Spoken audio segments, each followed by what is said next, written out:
Hey, welcome to this week's Weekly Missions Roundtable with your West Coast Hub. As always, it is Miss Allie House Roddy. We're going to start with the best and work our way down to the least best. So, Allie, Aw. how are you doing today?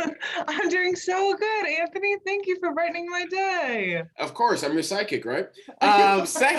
Second of all, we have Mike Pettingill, our fearless leader and director. How you feeling, Mike?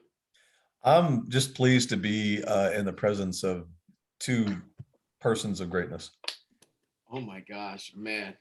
Wow. Yeah, okay. And you have myself, Anthony English, the assistant director for the West Coast Hub. And we are excited to be with you today because we're going to do something a little bit different today. We are focused on mobilizing Christians, churches, seminaries, Christian colleges here on the West Coast for missions. But we want to talk today about memorable experiences that we ourselves had on the mission field. So, what really stood out when we were on the field, either through long term service or a vision trip, which is about a 7 to 9 day trip overseas. And I'm excited. I'm excited. So, with that being said, I'm going to pass the ball to Allie. And Allie, what was one of the experiences that really stand out for you? I think one of the sweetest experiences was in Rakitovo, Bulgaria. It's a very small mountain town, and it's very charming and beautiful. And there is Pastor Stefan is there with his family, and he's a Bulgarian national and has been laboring for many years in this town. But the sweetest thing was I led a group of youth from the church there and to do VBS and camps for kids. And it was a really sweet time to be in this picturesque mountain town doing this. But the sweetest thing was seeing the connection that the teenagers I brought made with Pastor Stefan's teenagers, and how they so quickly after a few days came and labored alongside of each other. And what really stuck out was saying goodbye. We were going to another part of Bulgaria to visit missionaries, and the pastor's kids were just overwhelmed with emotion, as were the kids I'd brought from the States. And the Bulgarian kids had just expressed how much of a blessing it was because there were no other believing children in the town, so they had no believing friends, and that it was just such an overwhelming experience for them to have believers from another country come for a week and just love on them and be with them and just like have the true Christian fellowship with them. And so it'll always be a sweet memory in my heart. That's cool. It's cool. I think for me, it was when I went to Central Asia for a vision trip back in 2018. First time out the country. It was like a 19 to 21 hour flight. So it was a long flight, but a good experience. And I remember being in a room with pastors in Central Asia. And they were learning about quality, free theological education from Third Millennial Ministries, which the PCA tends to work with a lot to help really ground our pastors and even some of our missionaries in quality reform theo ed. And I remember watching how excited they were as they talked about their ministries, and they talked about the hunger that their people had to learn deep, rich, solid theology, and how we here in the West really take that for granted because we have a wealth of quality content. We have a plethora of books and tapes and videos and good churches and ministries over here that we forget that not everyone in the world has that blessing, and we can take it for granted. And it was their passion for Christ and for his truth that was encouraging for me.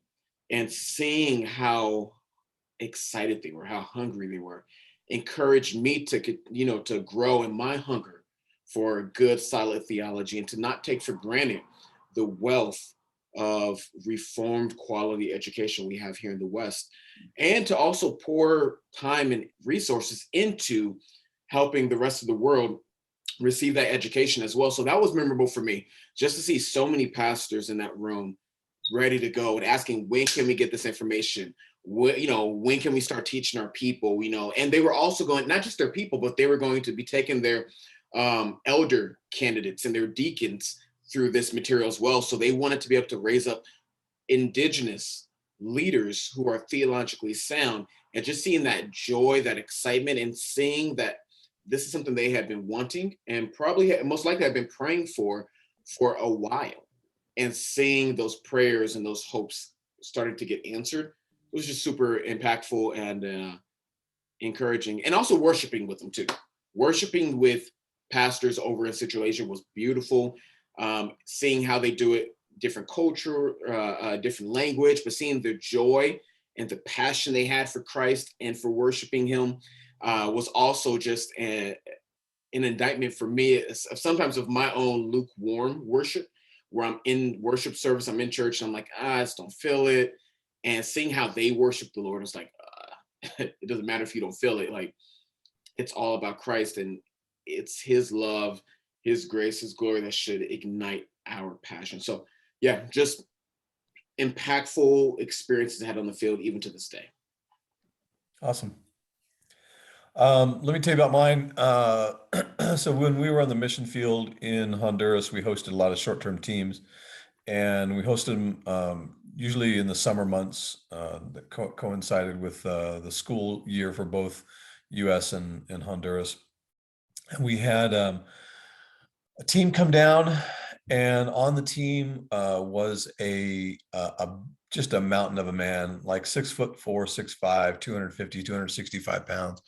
And dude, just massive. And in the debriefing, or not the debriefing, in the briefing on the first day that I gave him, he just described himself as someone who never wanted to go on a short-term missions trip and could never think of a useful reason for him to go on a missions trip. But when he heard that the short-term teams that summer were going to be building houses, he said, "I'm a roofer, man, and that's what I do. I feel like that God's prepared me to do this." And he said, "So that's all I want to do." And he says, "I would rather actually not take off in the afternoon and not work with kids. I'd rather do roofing the whole time, and I'd rather knock out as many roofs as I can." and I'm like, so I get the feeling right off the bat. It's like, calm down, Sparky. It's let's not get out the chute yet, right? So we get out there on the first day of work, and he goes right up to, disregards safety briefing, doesn't want to interact with Hondurans. And he gets up top of the roof, and he's up and he's hammering nails, man, like it's nobody's business. And he's in his element, and he's putting the framing together, and he's putting the corrugated tin on, and he's doing it all himself. He's wiring the electric work in there, and he's doing everything. And I told everyone, hey, everyone's got to drink a liter of water every hour, and followed by a liter of Gatorade every other hour. And you got to take breaks in the shade. He's like, "No, man, no, I'm not taking any breaks. Leave me alone, Mike." And he's pouring down sweat. And so we break for lunch, and he's like, "Can you just hand me my food up here, and I'll just eat while I'm up here?" And so he's hammering while he's eating peanut butter and jelly sandwiches. And so it's like, "All right, man, everyone come on down. We're gonna go and we're gonna do ministry with the kids." And he's like, "Hey, is there any way I can stay here and do this? And I'll work with the Honduran nationals. I'd rather do this roofing work." And I'm like, "Yeah, I'd rather you be working with the kids as well. It's a big deal." He goes, "That's not my strong suit, man. I don't deal with kids very well. And I'm roofing, man. This is what God made me to do." And I'm like, "All right, let's do it. Go ahead and do it today, but tomorrow we're probably going to pull you down." And he's like, "All right, we'll talk about tomorrow." Right. So he gets done, he showers, and he's asleep by 6 p.m. that day. And he just wiped himself out. Right. Second day, same thing. Third day, he gets down to move something, and he throws his back out early in the morning, and he's just done. And my wife's a nurse. She takes a look at him, gives him some, and he's like, "No, I can get back." And he's floored. He can't do anything, and he starts bursting into tears. He's like, "Well, I'm here to roof, and I can't even do that. I don't even know why I'm here."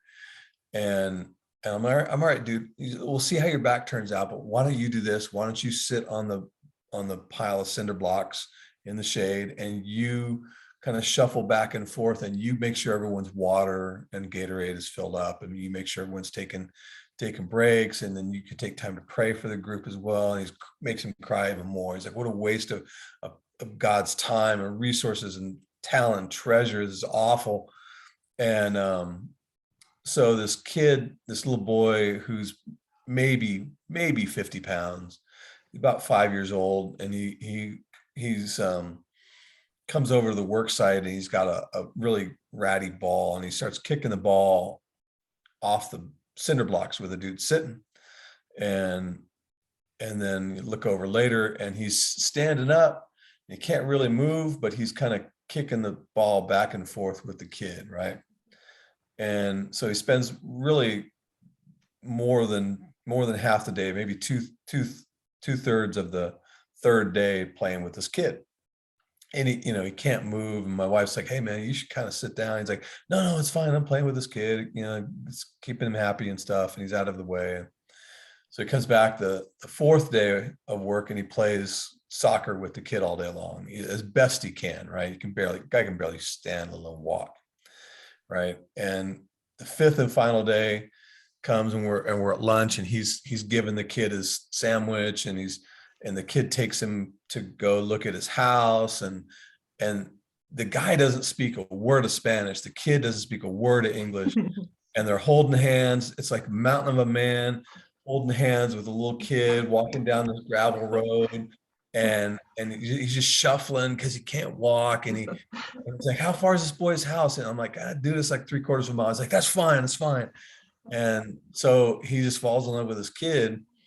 And so the final day is over, and we're not going back to that community, and it's time to get in the truck, and he's down on his knees with this little 50-pound boy, and then both of them are just absolutely in tears, and they're both crying. They haven't said a word to each other that they understand in the time, but they've become best friends, and the Lord has just touched their heart.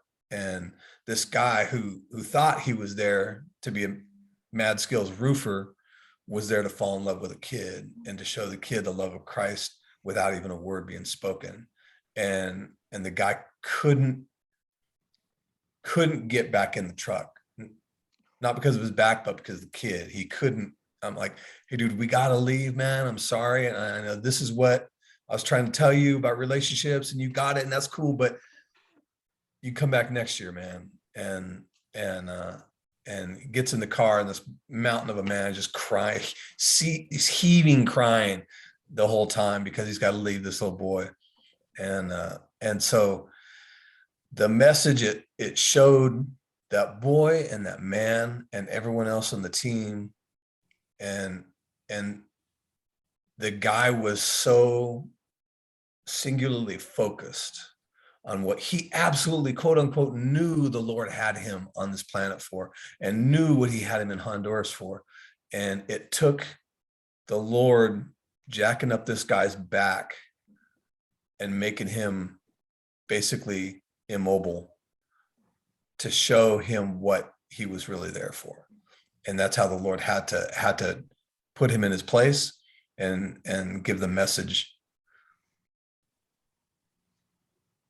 Sorry, why we're all here, and that's to love people unconditionally. Amen, brother. This is beautiful story. It's a good story. Man, you guys might be watching right now, and you may be saying, well, I love these memorable experiences that you shared. I hope that it's touched your heart. I hope that it's lit a fire and inspired you. And I want to ask you, as we get ready to close, what is your most memorable experience on the mission field? If you have one, put it in the comment section below, whether it's here on YouTube or Facebook. Now, some of you might be saying, well, I don't have one. That's a problem. Let's fix that in 2022. We are going back to the field, baby. We are going back to the field, Lord willing. Lord willing. We are gearing up to do more mission trips. Now that COVID is a little bit more detained. With that being said, we would love to take you with us on the field. Mike and I will be leading various mission trips in 2022. We would love to take you so you can create your own memorable experience on the field. If you're interested, hit that get started link below on YouTube. Above, if you're watching via Facebook, it will come to Mike or myself. We will reach out to you. We want to help you grow in your missions involvement.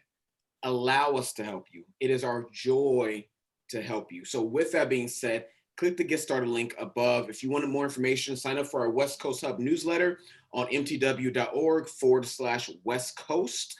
You can sign up there, look on YouTube for our videos, Facebook, and we would love to help in any way possible. With that being said, guys, thank you for joining us. We love y'all. And Lord willing, we will see you next week on our new edition of our weekly Missions Roundtable. Bye.